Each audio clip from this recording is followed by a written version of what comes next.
All right, everybody, welcome into Average Joe Sports Talk. We got a very special guest in house, a young man that needs no introduction, but I'm going to introduce him anyways. This is Mr. Slade Miller. I've known Slade for many, many years. I'd say since like 95, 96, somewhere around there. Good old days. Slade was a very, very talented running back. Actually went on to play, go to college, and actually was a student athlete in college. Slade's very well respected around town, super knowledgeable fan of sports, guy's like a good walking Google when it comes to sports knowledge. And as always, Slade finds his way into some unique conversations on Facebook, which I think that's going to be beautiful because this is a very intriguing show that we're doing today that Slade's going to come on and talk about, and that is, who was the true national champ last year? Was it Alabama or was it the University of Central Florida?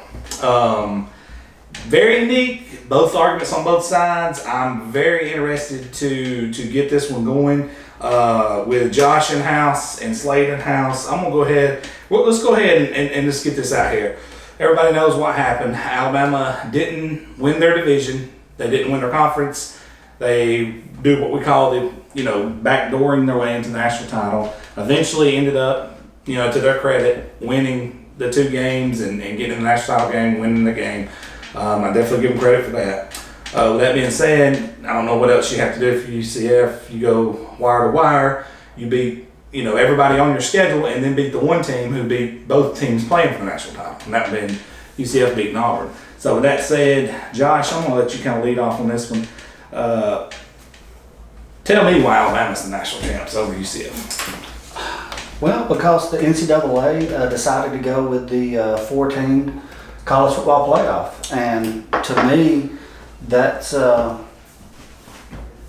what I hold true to. Now, I'm gonna pull an Eminem right here, and I'm gonna tell you exactly what he's gonna tell you and what he's gonna bring against me. He's got the Colley Matrix, and oddly enough, coincidentally enough, this is from Huntsville, Alabama. And,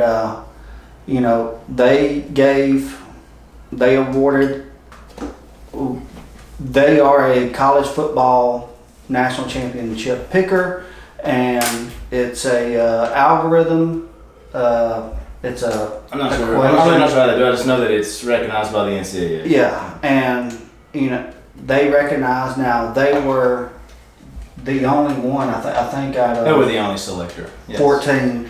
Now, 13 of the 14 selected Alabama, including the college football playoff, which, of course, so automatic. Yeah. But he does. He is right. The Colley Matrix did select UCF, but not so fast, my friend. I haven't argued with you. Okay. Would you want to take a guess at who Colley has as some of their top teams right now? In the nation right now? In the nation right now.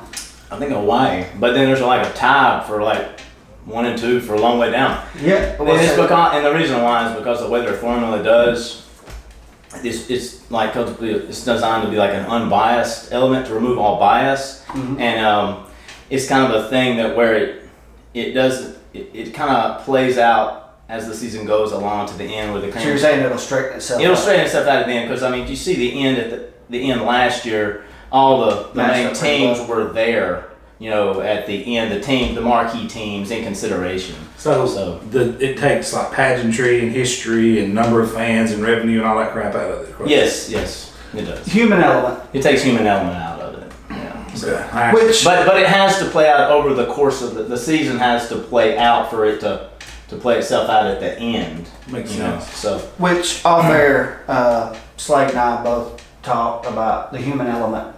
We would like for both of us, even though we disagree on who won the national championship, would like the human element removed from the polls.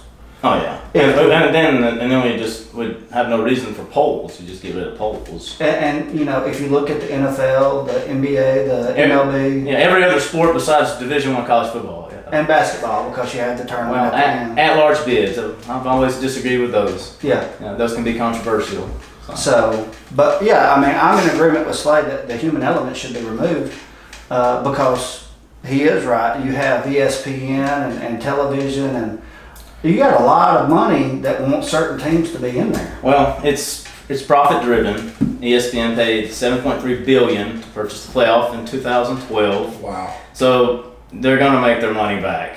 And when you want to look at the top revenue producing schools, and you want those teams in it to make your money back. So if you compare a team like Alabama or Ohio State, who probably net over $60 million or more a year, or are you gonna pick somebody that nets $3 million, like UCF or Boise? Who are you gonna pick? Yeah, you want to go with $60 million. At the end of the day, there's a little bit of conflict of interest there. and the same thing with the NCAA tournaments at large bids. Like you both said, if it's a team that's 500, a little over 500, and then a team that's scrapped their way up, that's not a major team, the North Carolina, the Kentucky, they're going to go every single time. Blue Bloods. Yeah, they're going to go every single time. It's not even close. And as much as I would like to have the human element out of it, I think that some human element is required when it comes to the NCAA. The reason being is because your competition in each conference is not going to be the same. You need somebody to say, hey, UCF last year only played 3 ranked teams. Rankings are fake. They're man-made. They are, but Yep. Alabama plays 6 ranked teams. Ranked at the time they played them. By the end of the season, I don't think they had any, except for the team they lost to, Auburn. Oh no, they had Clemson, Georgia. They had not played them yet. That's what I'm saying. They had not played them yet at the time of the selection. Can you agree with me that there is a difference between strength of schedules and Well, strength of schedule is calculated by other man-made things like rankings. Like I said, you and I are both libertarian, and we believe in free markets. I mean, if a team thinks, their conference is more difficult than another, well, then maybe they need to leave that conference and go over to that other conference. If we believe in free markets, we need to let it all split out, and we let the conferences play and let them then meet up, play in and let them meet up. And who wins, wins, and who loses, loses. I mean, and if a so-called upset team wins, we need to respect that team. But because, not to cut in, but NCAA, like every argument I've had with Alabama fans, they always say the same thing. Do you not think they were the best 2 teams? Well, it don't matter. How often does the best 2 teams win the NCAA tournament? Yeah, I mean, I still think that the 2007 Patriots were the best team. But they didn't win it on the field. They lost to the Giants. And we have to respect the Giants' victory. And I think they go 9-7 the regular season. Yeah, they got a hot hand right there at the playoffs. So, and by the way, the NCAA does not own or control the playoff. It's only controlled by corporations and networks. Actually, ESPN owns it, and then you have several corporate sponsors with their hand in it. Disney owns ESPN. So. Disney owns everything. Did you know that? Disney owns ESPN? Yeah, I knew that. And we need to hurry up, I think that's one which is good because, now we got Marvel getting, you're going to have X-Men coming in with Marvel, and I'm fired up about that. For the next channel. But who did you have? Who do you think won the 2016 national championship? 2016 was Clemson. Clemson won the championship in probably the best championship game I've ever seen against Alabama. Well, are you sure about that? Because the Colley Matrix had Bama winning. I know it. Colley Matrix.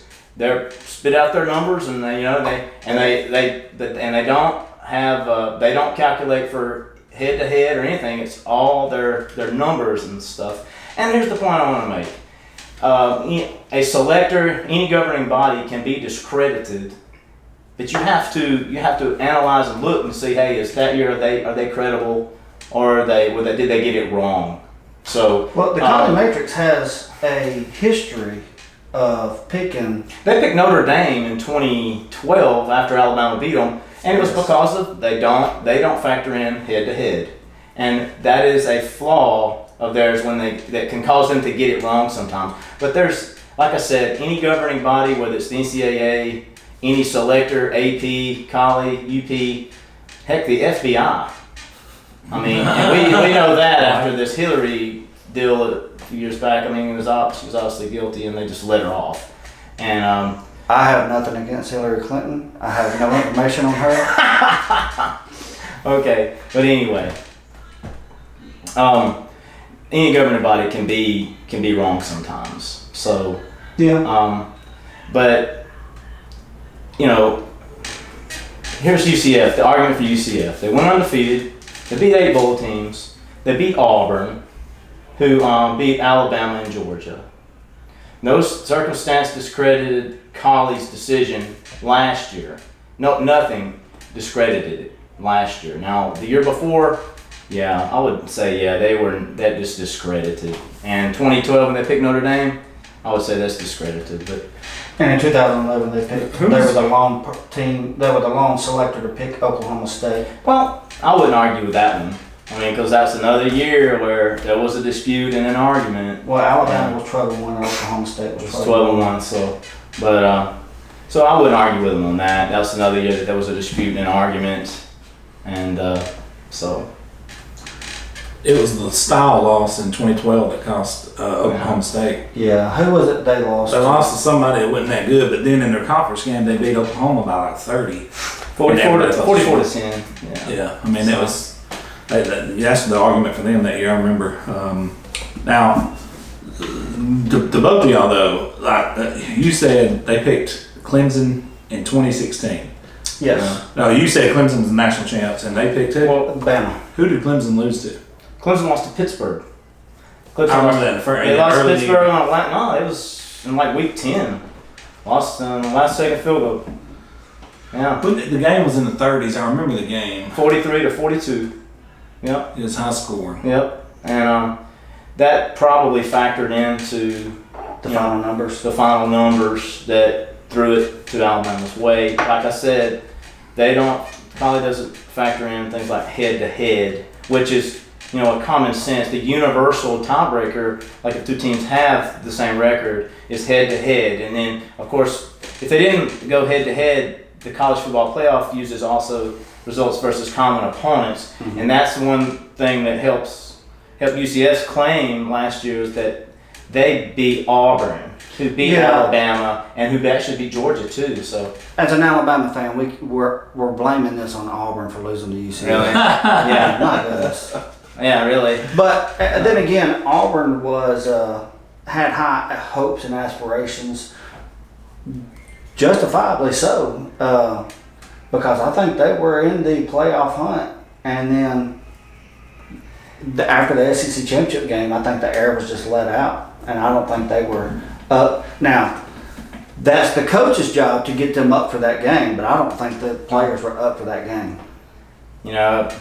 There's a lot of people can use that excuse. I don't know. As a competitor, I don't buy into whether I'm playing for a championship or I'm just, playing for that one game and there's nothing riding on it. I mean, I agree with see that, but possibly. Coach Malzahn's notorious for stuff like that, bro. You guys know that as much as I do. But I must say right now, I mean, a lot of Alabama people, their only comeback when you try to have a conversation with them is that you're a hater.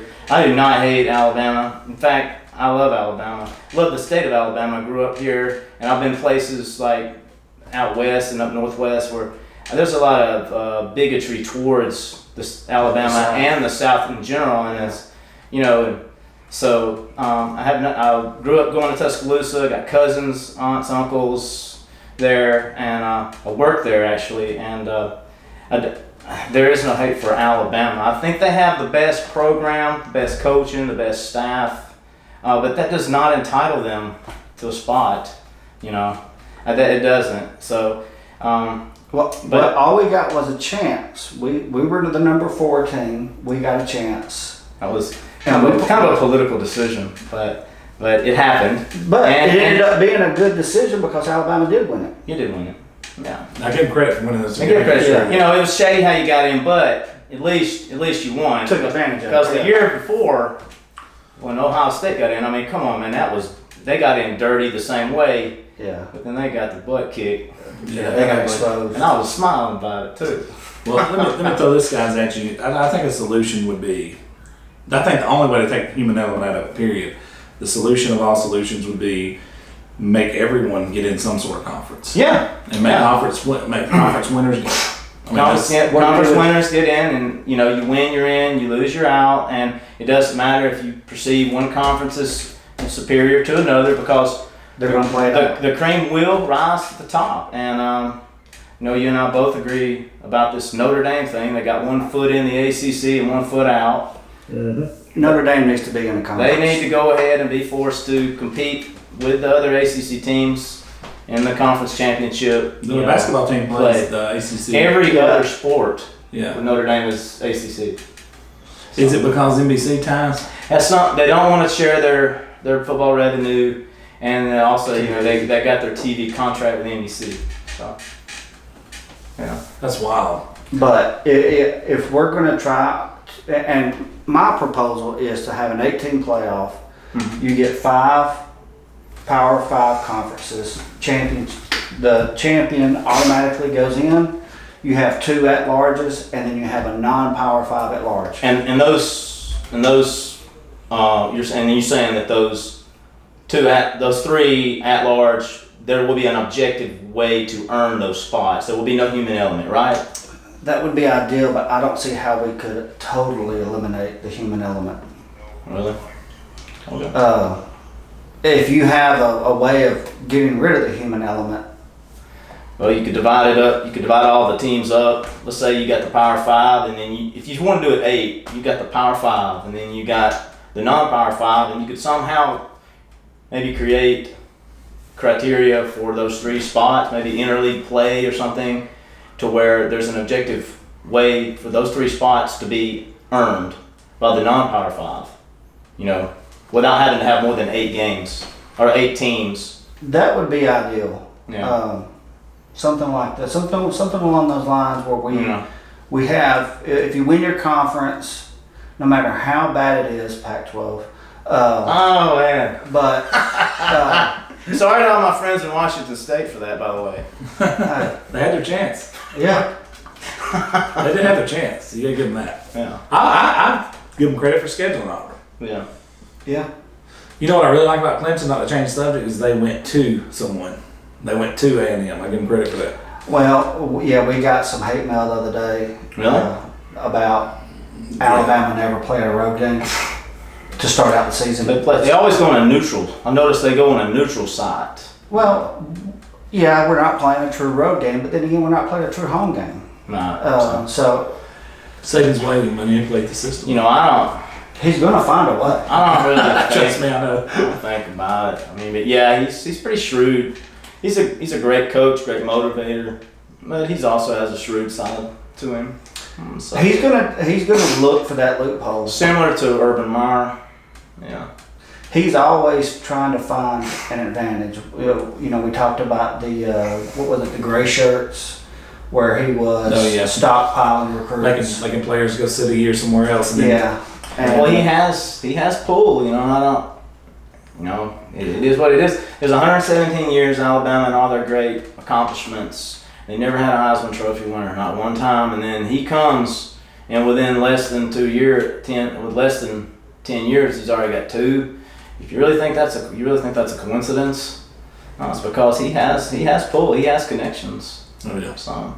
Well, Mark Ingram and Derrick Henry did deserve those. I have no argument. I felt like they were in both years. I felt like they were deserving. I did in 2009. I did feel like C.J. Spiller should have got it over Ingram. I feel like he was the better player, individual player, and it's supposed to be an individual award. It's supposed to be. And in 2015, I felt like Christian McCaffrey should have got it. I mean, because he broke a record I thought would never be broken with Barry Sanders, but. I love Derrick Henry, and he was deserving, and they gave it to him. Speaking of which, what do y'all think about? The Heisman Trophy has become political. And it's always been a political award, and a kind of a farce, just something to talk about. The year that Peyton didn't get it, that pretty much exposed it for what it was. So that's I don't even put Charles Woodson. I don't even put any I really don't put any emphasis on it. I mean, anything that's a popular vote, political, I really don't have much respect for. Because with the Heisman, you have to be on a winning team. Yeah.